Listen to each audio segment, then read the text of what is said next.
Well, first of all, I just want to thank everybody for coming to our press event here.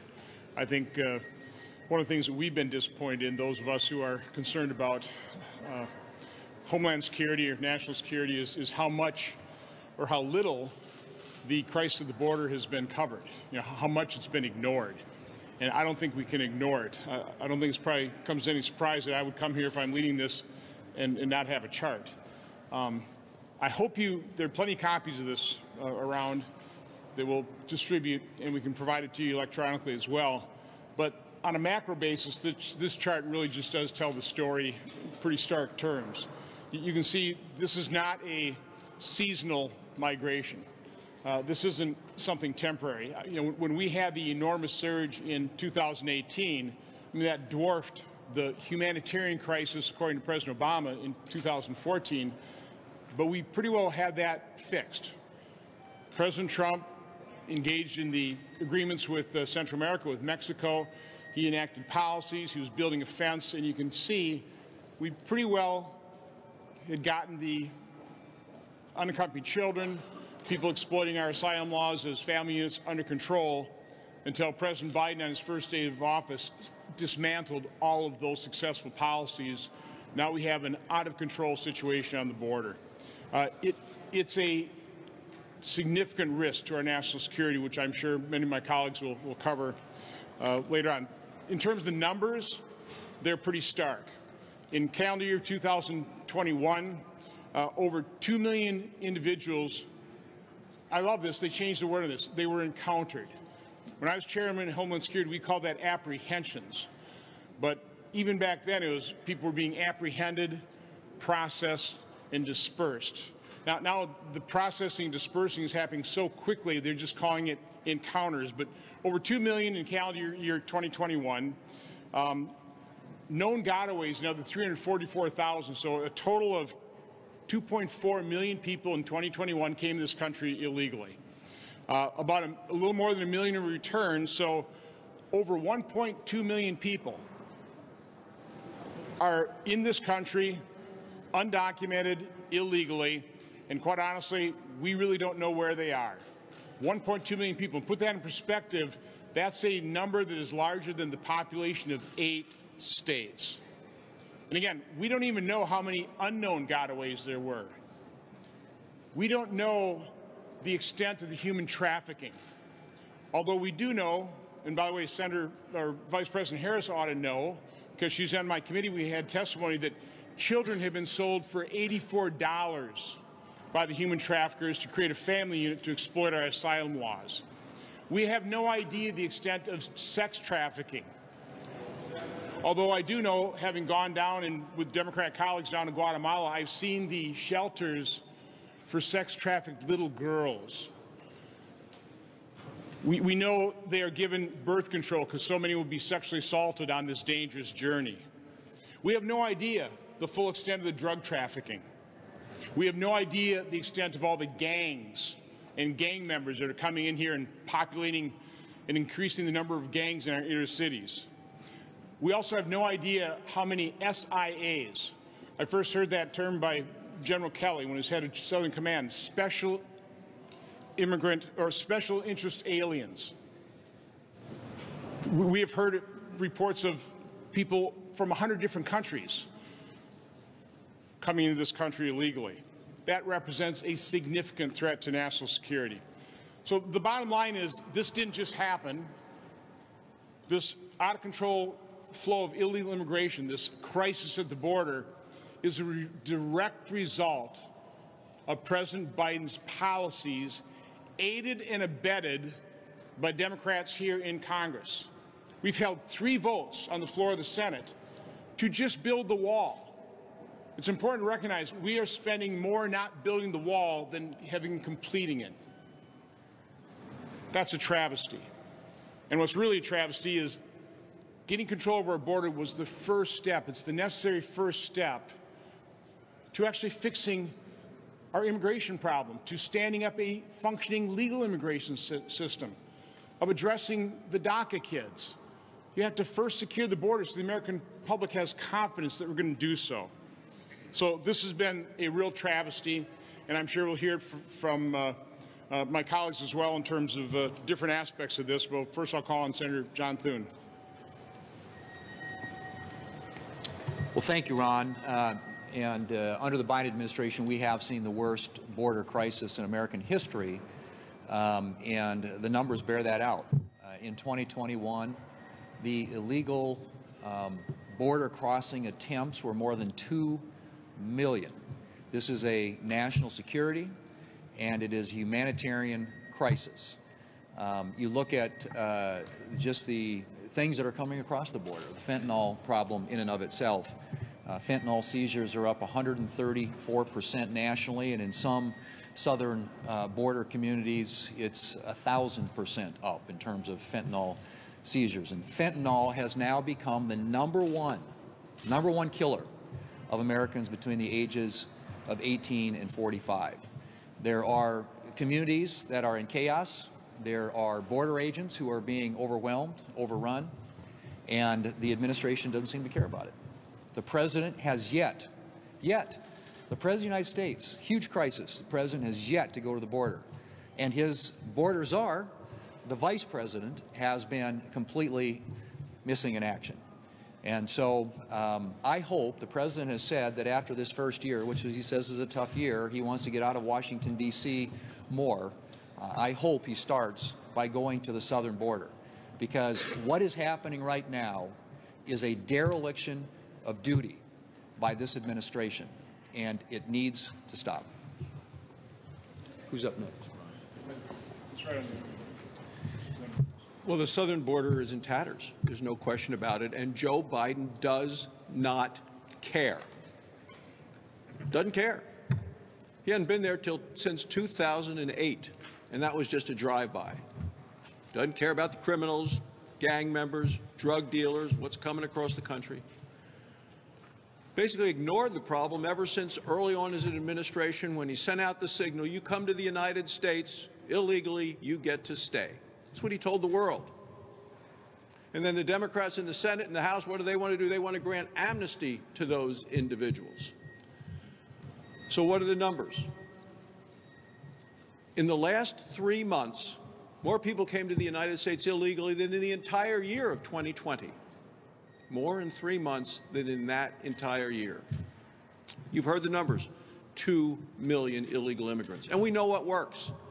Finish the wall, apply the law, get the Remain in Mexico program acting again. What happens now are people are given a piece of paper, says appear before the judge, maybe years from now. Oh, and they're using that piece of paper as identification. We have a double standard in America, one for the law-abiding citizens of this country, and the other for this incredible onslaught of illegal immigrants coming here, for which Joe Biden has turned his gaze in another direction, because he just doesn't want to see the problem that he has created and his administration is ignoring. This is a dereliction of duty on the part of the President of the United States, and that's why 2 out of 3 Americans, 2 out of 3, oppose not just his policy, but the way that he has handled the crisis at our southern border.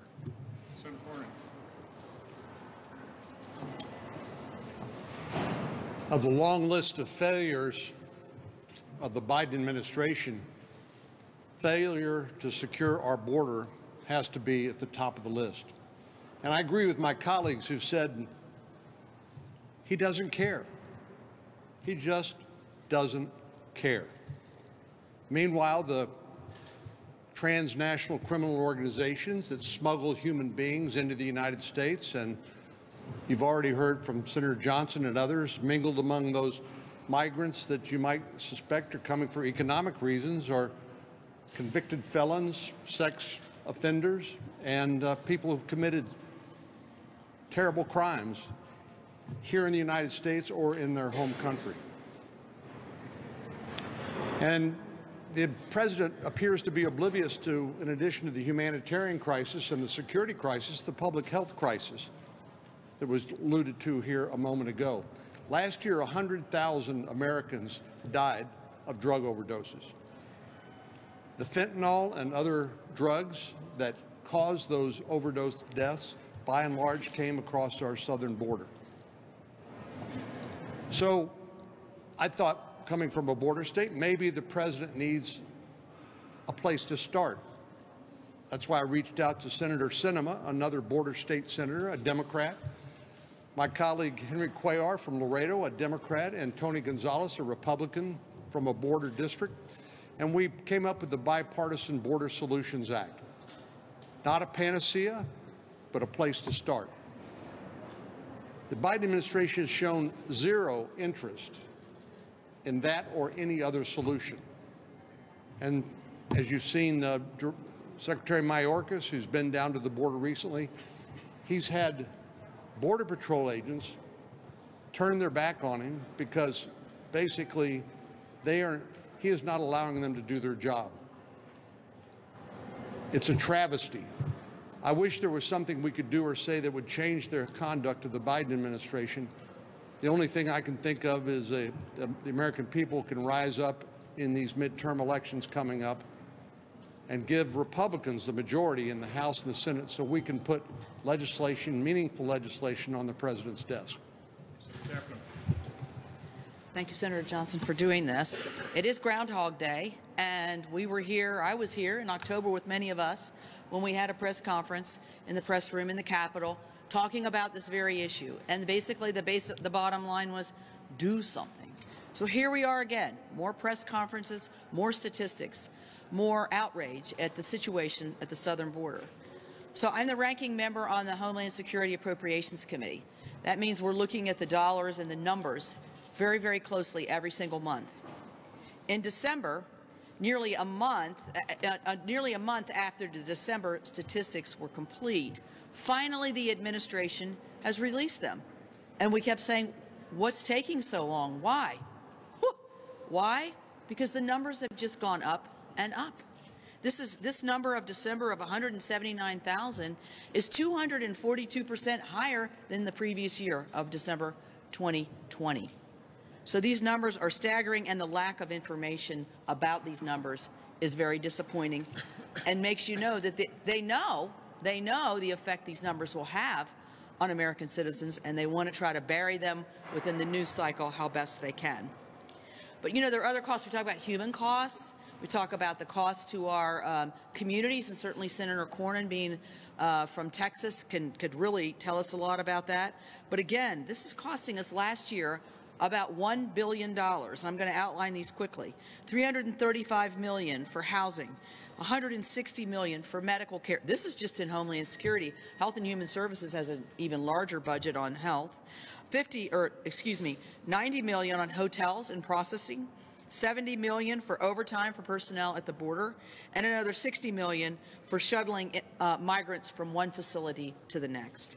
The drug issue hits my state particularly hard. We have the largest percentage of overdose deaths from fentanyl in the entire country, and the fact that CBP has picked up over hundreds percentages of more fentanyl coming across the border. I asked a question. I talked to the head of the Border Patrol yesterday, and I asked him, is this because we're getting better at detecting it, or is it because they know our eyes off the ball and they're flooding it with more and more product coming into the country? His answer was both. Well, that's disappointing to me because we've been screaming about this devastating effect that these drugs are having on our families, our communities, our economies, and our health facilities at the same time. It's just terribly, terribly difficult to see what the drugs, how they're ravaging our communities.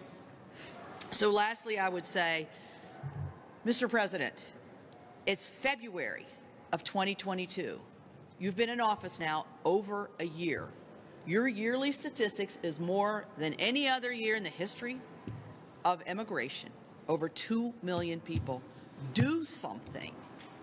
Not just act like you care, which he doesn't do a very good job of that. Actually do something. Work with us to make this problem better, to make this problem, the numbers shrink, and to make this open border policy that you've moved forward on a thing of the past. Thank you. Senator Scott. So in November, I took an additional trip to the border. I went down to the Yuma area. and you just don't get it.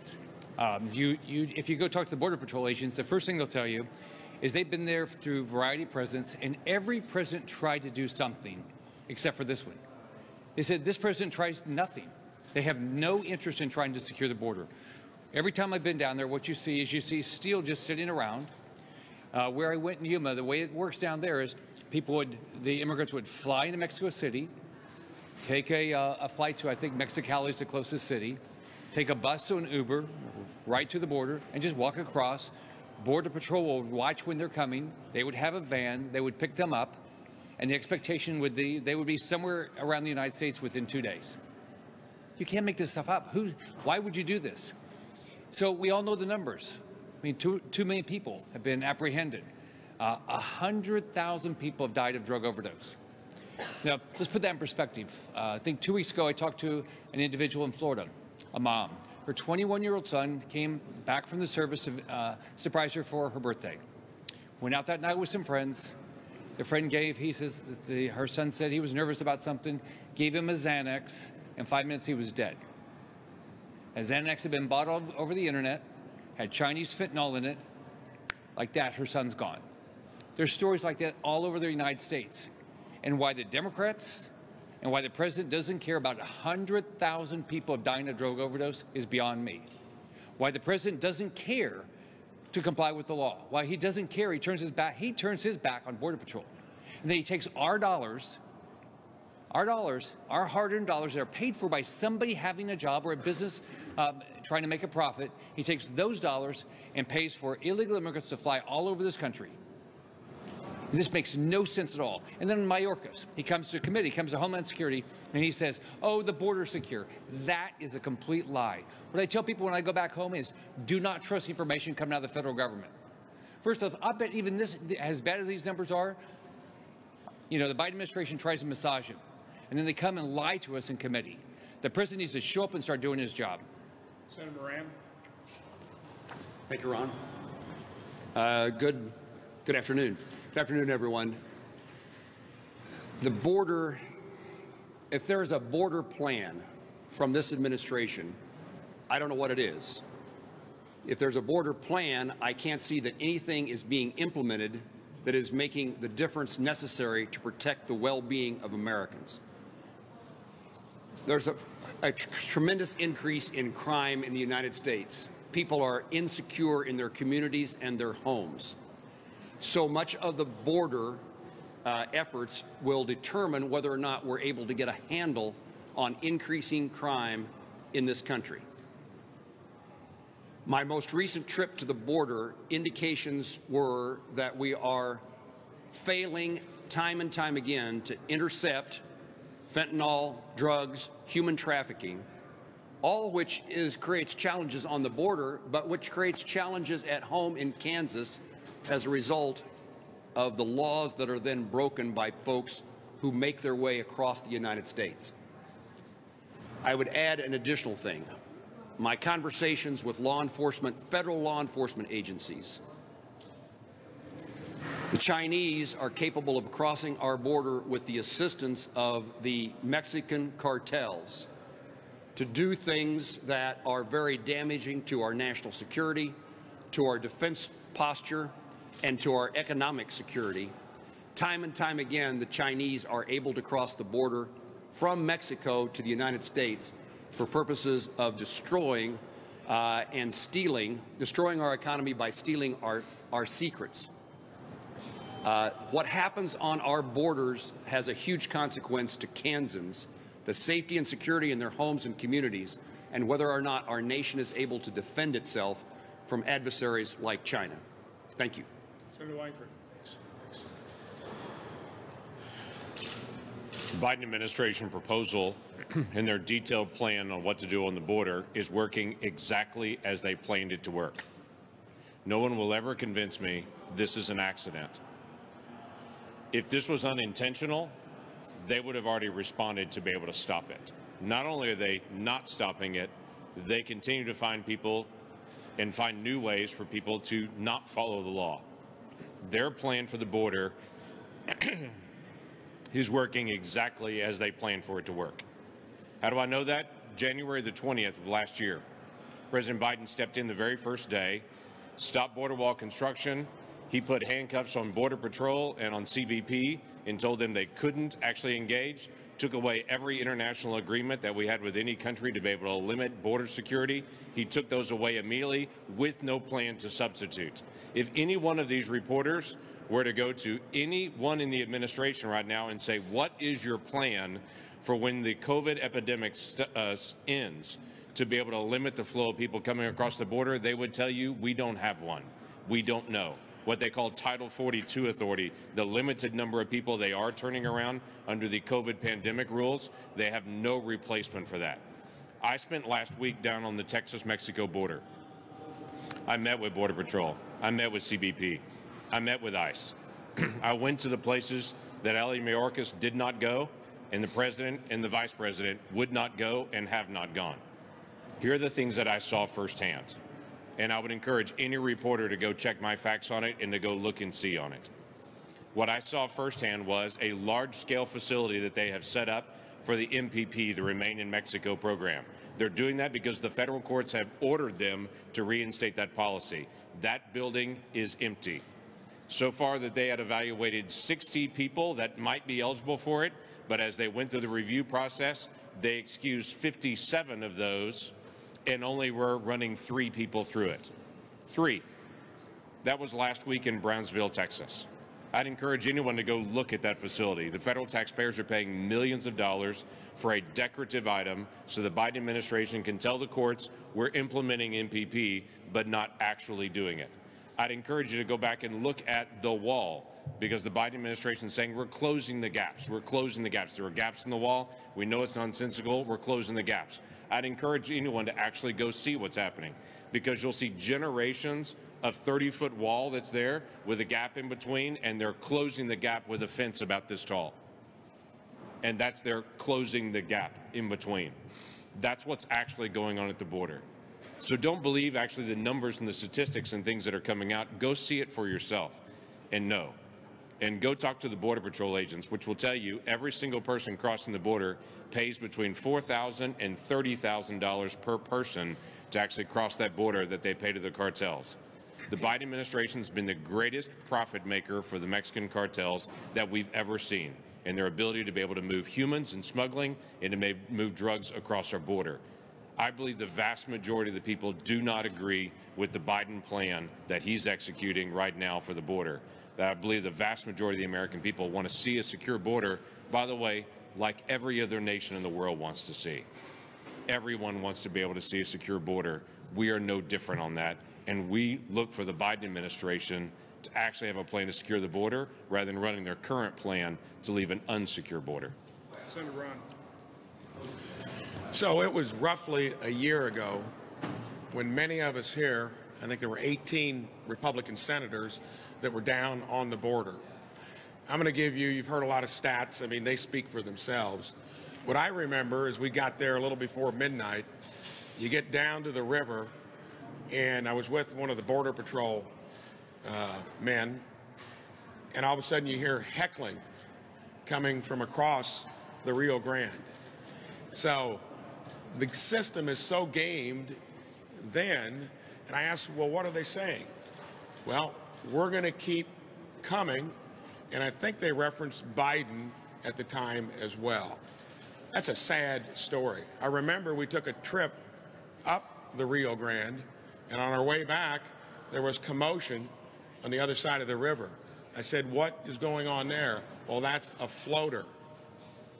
That was someone with all the stuff that was going on that tried to attempt a crossing and didn't make it. Mentioned earlier, other folks coming across the border, other nationalities. In the Del Rio district, the most shocking stat was that 54 different nationalities had crossed the border. You heard Senator Lankford talking about $4,000 up to $25,000. We've created a growth business among smugglers and coyotes. And the pitiful thing about all of this is it was working as good as it ever was with the wall and with the stay in Mexico policy. The Border Patrol told us that. And sadly, when your main reason for putting this kind of terrible results into place was that it was the opposite of what was working, that's the worst of politics in this place. The Border Patrol said it was working. You get a new administration in there that tries to undo everything simply because it was the other party. It was Trump doing something that was working. They come and dismantle all of it. A travesty at the border. Senator Hyde-Smith. Thank you, and thank you for being here today. And I was one of the senators that was on the trip that Senator Braun is referring to down there at midnight, and literally coming in contact and could hear the drug cartels down there, and watching the floating body of a very young person that didn't make it across. It is incredible that we are continuing to have press conferences to bring this to the attention of the President of the United States. There is a major crisis going on at the border. And to think 2 million people have already come across that border illegally, and the drug issues that are being compounded, as you've heard about already, and the crimes that are being committed. And to see those young girls in the night in those woods with people that we're sure they did not even know who they were. This is, it is beyond a cause for alarm, but it is truly a direct result of President Biden and Vice President Kamala Harris doing nothing about this at all. They are feeding into this crisis. They stopped the border wall. They have totally undercut the border agents, and they refuse to go down there. I'm with Senator Langford. It has to be by design that this is purposely created. And to think of all the illegals that are coming to the interior of the country, like states like Mississippi, like my state, in every other state, we don't know who they are. We don't know where they are. We don't know what they're doing. That's the reason we're here today. We have got to continue to demand that action is taken, that the Wall Act would begin the wall's construction again, the bill that we're all supporting, and to reinforce the law enforcement down there that are simply trying to do their jobs of enforcing the law. It is a crisis of President Biden's own making, and we can fix it. It's proven that we can fix it. We can curb it immensely, but we've got to continue to do that. We must fix this for the sake of the American people. Thank you. Senator Kennedy, last but not least. Okay.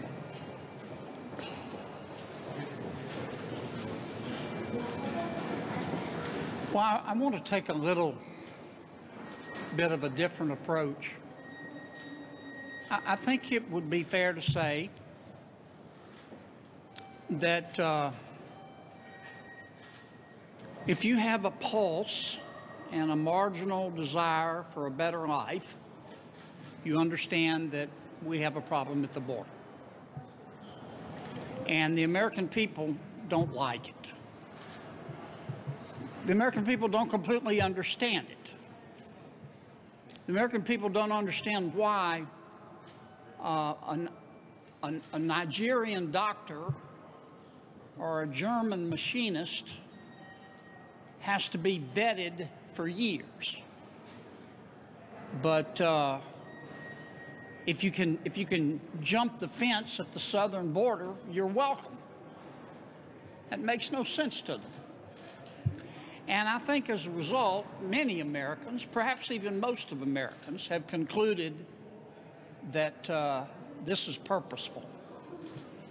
Many Americans, by some polls, most Americans have concluded that President Biden believes in open borders. And many Americans also believe that the members of the Biden administration who are making immigration policy believe that vetting people at the border is racist. And all of that, in part, in my judgment, is why President Biden's poll numbers have been on a journey to the center of the earth. I think President Biden has misread the American people. The American people do not hate immigration. They support legal immigration. The American people don't think vetting people at the border is racist. They think it's prudent. I read a column, I don't know, 6, 8 months ago, maybe a year ago. I think this analogy in this column, I don't remember who wrote it, it's very appropriate. Most Americans look at our southern border as America's front door. And they look at the southern border like they look at their own front door. Most Americans lock their front door at night. They don't lock their front door at night because they hate everybody on the outside. They lock their front door at night because they love the people on the inside. And they want to know who's coming in and who's going out of their home. They see it as a rule of law and a safety issue. And if I could offer any advice to the Biden administration, I would respectfully suggest that they adopt the view of most Americans. Thanks, Senator Kennedy. Just to reinforce a couple of points, I encourage all of you to take this graph. I mean, it shows the macro impact, but it also shows the cause and effect of all these policies. Again, this didn't just happen. This is the policy. When we talked about the depredations of the illegal flow, the human trafficking, the sex trafficking, the drug trafficking, understand that President Biden's policies are facilitating the business model of some of the most evil people on the planet. It's incredibly important to understand what's happening and what the impact is of the policies. And finally, just to put in one more perspective on here, combined with the known gotaways, we're talking about, on an average, 6,500 people per day for the entire year cross this country illegally. That's a large caravan every day. It's completely overwhelmed Customs Border Patrol, which is why they've turned their back on this administration, Secretary Mayorkas, because this administration has turned their back on law enforcement. With that, we'll take some questions. Concerning a different crisis, right now the Biden administration is deploying 3,000 troops east of Europe. What are your views on that? And what are you hoping to hear from officials tomorrow in your classified communications? Well, from my standpoint, I agree with Ronald Reagan, you achieve peace through strength. And when we talk about strength, we're talking first economic strength and then military strength to deter your enemies. Unfortunately, starting with the crisis at the border, the first day in office, the actions, the policies of this administration have weakened America economically, internationally. The embarrassing and dangerous surrender in Afghanistan, we just came from a briefing there. It's noticed by our enemies. So our enemies perceive the weakness and they take the opportunity to act. I don't think you would see Putin surround Ukraine were it not for the weakness of this administration. I don't think you'd see China with overflights over Taiwan, or Iran more active in Yemen, or North Korea testing these weapons. So we are highly concerned about what's happening in Ukraine, but you need to deal with that through strength, through actions from, like we did in the previous administration. You didn't see Putin move during the previous administration where we were strengthening our military, where we were strengthening our nation. They're only moving in reaction to weakness. Anybody else want to? Okay, pardon?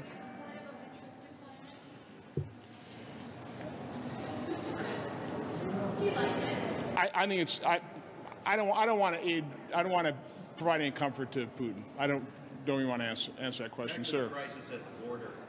Democrats have criticized Republicans that you're against immigration reform, but yet the American people, are you against immigration reform? You want to let them know that, but then also at the same time, you got to take care of this border crisis first, correct? No, absolutely. And I was working with the previous administration on what I thought would have been an excellent immigration reform. We were taking like 100 different visas, shrinking down to about 6, with a metric system tied to economic activity. The legal immigration that benefits America, that doesn't exploit the people coming into this country illegally. So absolutely I want to fix it, and that's what's such a travesty about this. We were so close, right here.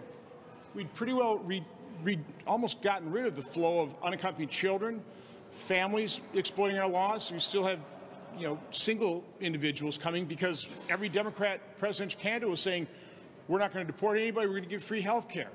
So even during the presidential debate, Democrats were encouraging what we now see. But what I made in my opening remarks is you need to secure the border as the first step. The American public will not support immigration reform unless they're confident that we actually secure the border. We learned that under Ronald Reagan cut a deal. Amnesty for border security. Got the amnesty, never got the border security, and that continues to this day. So that is the first step, and that's such tragedy. We were so close to completing that first step so we could move forward with a functioning legal immigration system that will benefit America. I wrote an op-ed in the Wall Street Journal. We're going to need workers, but it has to be a legal process. If I could just quickly go back to Ukraine. Senator Braun, you put out a pretty strong statement moments ago saying that you were opposed to the 3,000 troops and President Biden sending them to Eastern Europe. Can you explain your position on that? Why are you opposed? I'm opposed because you're doing all this right when you're at the last minute. And when you project weakness as basically the main thing you've done, not only on the border, the way we left Afghanistan, bad actors see that. Putin thrives on it.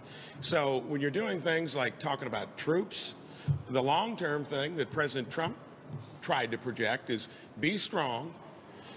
When you cross a red line, make sure you pay for it, but don't get involved in these endless wars. When you do what Biden has done, you're inviting the opposite of all of what I just mentioned.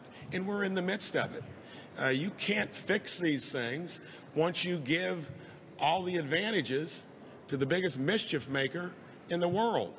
And he's going to prosper from this regardless of the outcome. So that's why I was against that. Too little, too late.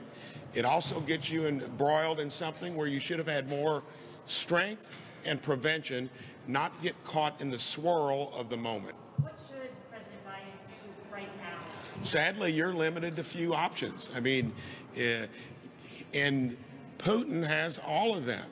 And then, of course, we'll have to hit him hard. There's no doubt about it. He wants to reconstitute the Soviet Union. And he's going to do anything he can at any point in time. They're a relatively small economy that punches way above their weight, look like they're behaving like the Soviet Union did before Ronald Reagan put no-nonsense approaches out there where there were sanctions over a long period of time. You cannot fix this kind of result or behavior when you're caught up in the moment of it. Anything else? Yeah, sir. Yeah, back to the immigration. Can we see this as a first step into extending a hand from Republicans to the Biden administration into working into something tangible to fix the immigration system?